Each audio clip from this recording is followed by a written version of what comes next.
Well, today's the day. Not for working on that, even though I need to work on that, because I don't want to leave it out here any longer. I need to mow my grass because it's like, you know, a foot tall in some areas, even though I mowed that last week. I need to get that mower deck off the lawn. I need to get that plow off the lawn. I need to move my spike aerator and that 66 and move my cap because all that grass is like 18 inches tall and needs to get cut as well. I need to move those tire chains, but none of that is what I'm doing. And I'll tell you why. The last couple of weeks, I have been frustrated, irritated, and discouraged because that car does not have that motor in it yet.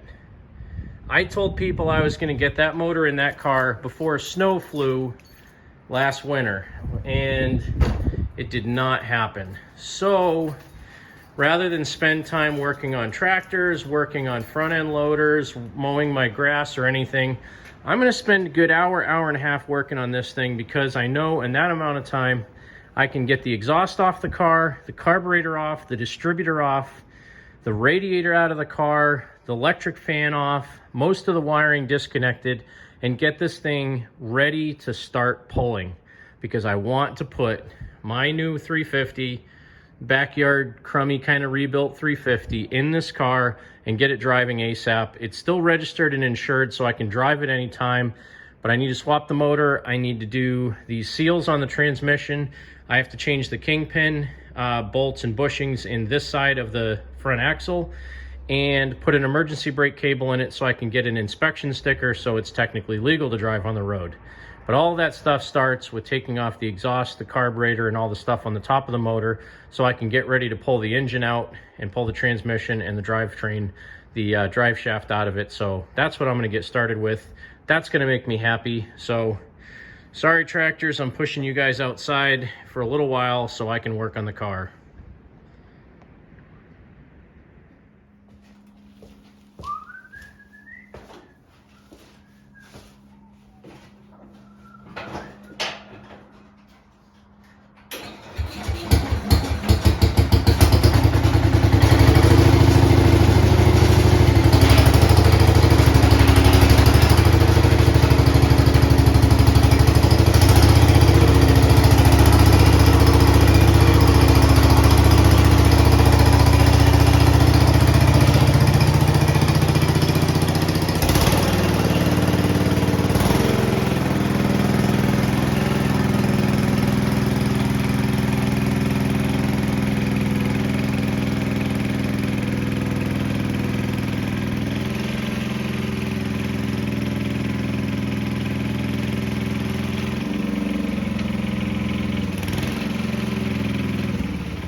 I wanted to get one more video with the 305 in this car running before I pull it out, and since I have never done an open header video with this, I'm going to go ahead and start it up open headered.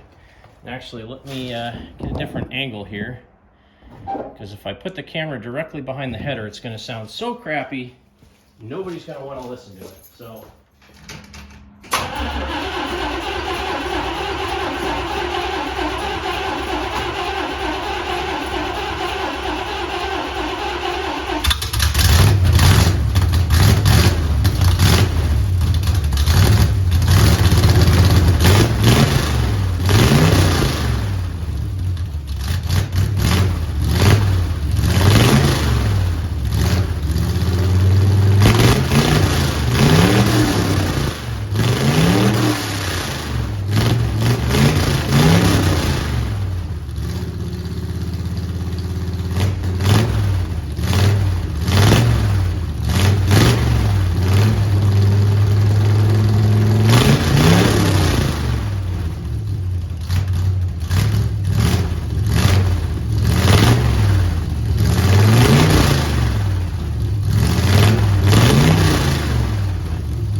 about taking this motor out because this motor actually started running pretty good towards the end of last season once all the crud cleared out of the heads and everything kind of seated itself in.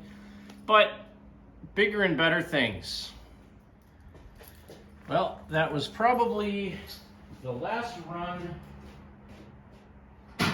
with the 305 in the car, at least for a while. So I'm going to start taking the stuff off the top of this motor as much as I can, get it ready to pull out. There's a lot of stuff on top that's easy to take off: plug wires, distributor, carburetor, air cleaner, air filter.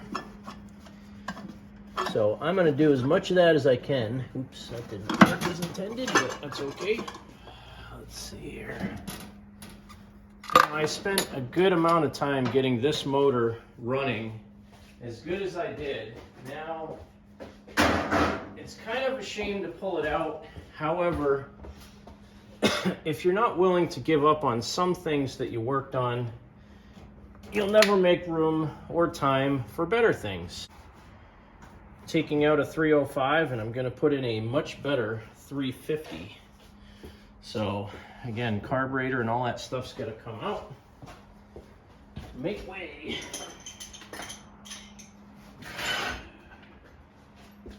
For something bigger and better.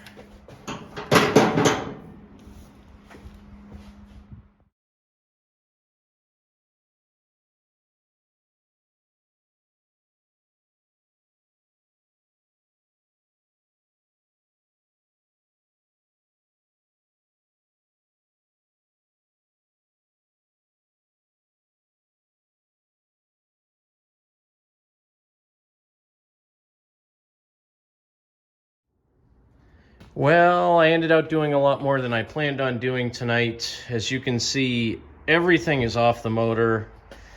Headers are off. Steering is off. All the plug wires, the distributor, carburetor, radiator's out, belt is off. The only two things I have left to get the motor out of the car, I have to unhook the slave cylinder for the clutch and unhook the fuel line and the two motor mounts. I just finished pulling out the transmission. I don't know how well you're going to be able to see it, but there's my Saginaw 4-speed on the floor. You know, people always complain about not having people around to help them out, and yes, having a good friend to help you that understands what you're doing and how to really, you know, work efficiently and get this stuff done is something that you can't put a price on. However, where there's a will, there's a way. And if you really want to work on this kind of stuff, you can do it yourself. It's just not always fun. So next step for me, like I said, unhook the motor mounts, unhook the fuel line, unhook the slave cylinder from the clutch. I got to put my lift plate up here on top of the intake manifold, and this motor will be ready to come out. I don't think I'm going to do it tonight. I really do want somebody to help me take the engine out, just to have somebody to guide it as it comes up. But I got a buddy I think that's going to help me out this weekend.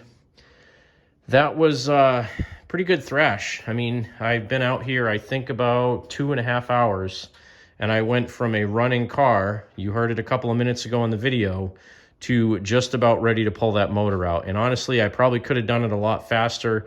If I had somebody else, it probably would have taken about 2/3 as long, because I could have had somebody undoing wiring and stuff while I was under the car unhooking the transmission and the drive shaft. But here's my exhaust system and my drive shaft. And the drive shaft, this is the slip yoke on the drive shaft. I only have about half of that engaging in the transmission, so that's about, I don't know, 4.5 inches long, and I have half of that engaging in the transmission. But honestly, this slip yoke won't go into the transmission much further at all. This pretty much bottoms out where it is. That Saginaw does not have a very long spline shaft in it. And then my headers are up here in the rafters. Those came off fairly well, and those are really cheap Chinese stainless steel fender well headers. I think they're Chinese made, if I remember when I bought them. They worked out fairly well so far, so definitely putting those back in. These valve covers are probably going to end up on my new motor because I haven't gotten any different valve covers yet. Unless I find something that I like better. These will work perfectly fine. I have stock rocker arms and stuff, so yeah, I mean, the shifter's out. Now, let me go around to the other side, but the shifter's out, everything's out. It's literally about 20 minutes or so to get the rest of the motor out. So yeah, the shifter's out, big hole in the floor where the shifter was, and yeah, where there's a will, there's a way. When you really want to get something done bad enough, you'll get it done. So that's going to finish up this edition of Cranky Motorsports with a little bit of work on the Bel Air. Just about ready to pull the motor and start work on putting the new motor in. I'm ecstatic. I could not be happier. Once this motor comes out, I got to pull the flywheel off, put a pilot bearing or a pilot bushing in my new motor because this crank does not have a pilot bushing in it. I have one of those already. So I'll put a pilot bushing in it, bolt the flywheel on, bolt the clutch on, bolt the bell housing on this motor, and then I'll slap that motor in the car and start putting all that stuff together. So I've been kicking myself for not doing this sooner this year. I really want to get out and drive this. The weather has been gorgeous the past couple of weeks, 70s and 80s, and I've just been dying to drive this thing, but I did not want to take it back out and drive it with the 305 back in it.